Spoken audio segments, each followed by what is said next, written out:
மக்களே இன்னைக்கு வந்து டே விலாகிங்க. காலையில எழுந்தோனே பல்லு வலி ஜிம் போயாச்சு. ஸோ நான் உங்கள்ட்ட 2 நாளைக்கு முன்னாடி ஒரு சேலஞ்ச் பண்ணியிருந்தேன். அந்த சேலஞ்சில தோத்து டேக்கு வந்து ஹெல்த்தியான சாப்பாடுனா பிஜிலே வந்து நான் ஸ்டே பண்ணியிருந்தாலும் அங்கே சாப்பாடு போட்டுருவாங்க. ஃப்ரூட்ஸு, நட்ஸு அது எல்லாமே மந்த்லி ஒன்ஸ் வாங்கிடுவேன். எக் ஃப்ரூட்ஸ் மட்டும் டெய்லி வாங்குவேன். இதோட பிரைஸ் வந்து ரூ. 60 ரூ. 70 வந்து வருது. நாளைக்கு ரூ. 60 70 ஸ்பெண்ட் பண்ணிட்டோமே அப்படின்னு சொல்லிட்டு இன்னொரு நாள் ஜூஸ் குடிக்கலாம் அப்படின்னு நினச்சி நம்ம வெளியே போய் ஏதாச்சும் ஒன்று சாப்பிட்டோன்னா எக்ஸ்ட்ரா செலவு. ஒரு டீ ரூ. 12 அந்த ஃப்ரெஷ் ஜூஸ்லாம் தவிர்க்கவே முடியாது. எல்லா ஜூஸுமே ரூ. 50 மேலே தான் வித்துட்டு இருக்காங்க.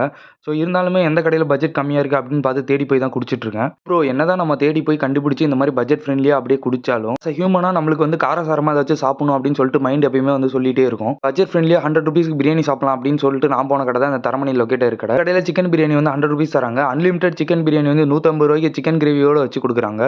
கேசரி எல்லாமே வச்சிருவாங்க. உங்களுக்கு தேவையானது போட்டுக்கலாம். நான் 150 சிக்கன் பிரியாணி வித் தொக்கோட தான் வாங்கியிருந்தேன். கடைக்கு போறீங்கன்னா அன்லிமிடெட் பிரியாணி ஃப்ரெண்ட்ஸோட போகாம வாங்காதீங்க. ஏன்னா ஒரு ஆள் வந்து முழுசா சாப்பிட முடியாது. அந்த அளவுக்கு குவான்டிட்டி வந்து வச்சு தருவாங்க. உங்கள்கிட்ட 12:30க்கு ஆரம்பிச்சு ஈவினிங் 3 o'clock வரைக்கும் உங்கள்கிட்ட பிரியாணி வந்து கிடைக்கும். உங்களை வீடியோ பிடிச்சிருந்தா லைக் பண்ணுங்க, ஷேர் பண்ணுங்க.